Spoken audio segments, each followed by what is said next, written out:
Boris Johnson threw punches as he delivered what was clearly intended to be a stirring call to unity in the face of a second wave of coronavirus in an address to the nation. The Prime Minister was animated and lively as he warned Brits of tough challenges ahead and told lockdown flouters they could expect harsher fines.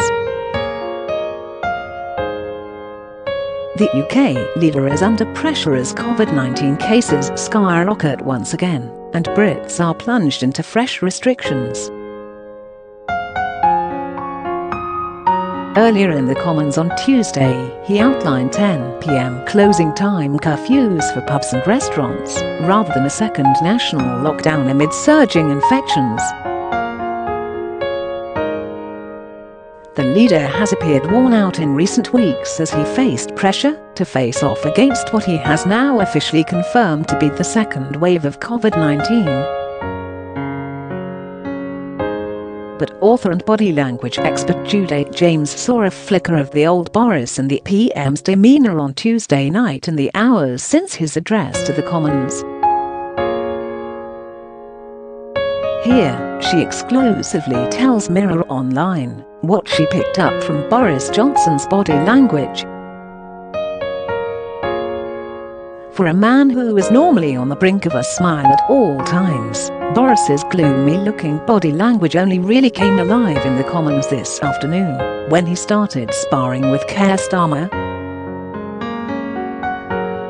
But on Tuesday night, staring into the barrel of the camera lens, and with no enemy to wrestle apart from the invisible and dreaded virus, he was clearly wanting to be seen as a man on fire, leading the fight and motivating the troops for one last thrust. You always know when Boris is in rallying mode, because he uses ritualised combat gestures, and in terms of punch throwing he was in prize fighter mode tonight.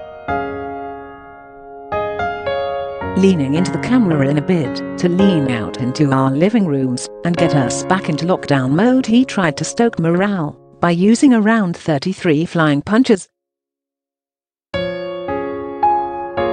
His fists were so tight his knuckles turned white. The punches rattled and one even came at us, as though we were watching in 3D. Turning onto the subject of tough measures, he spoke with such acted enthusiasm that he almost made it sound like fun.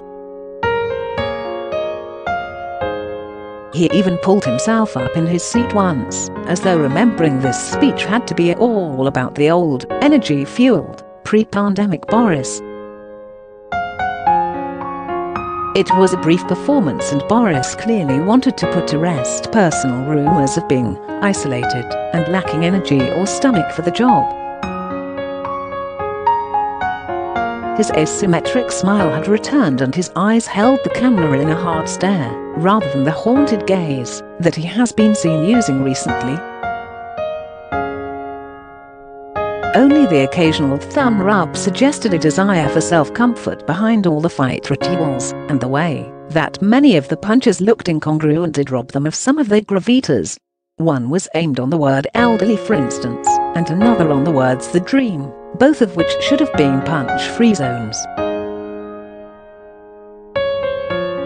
He finished by telling us there were great days ahead, but his message sounded more Vera Lynn than Winston Churchill. Full of hope and empathy, but lacking signals of a clear, comprehensive plan. What did you think of his address to the nation? Join the debate in the comments below.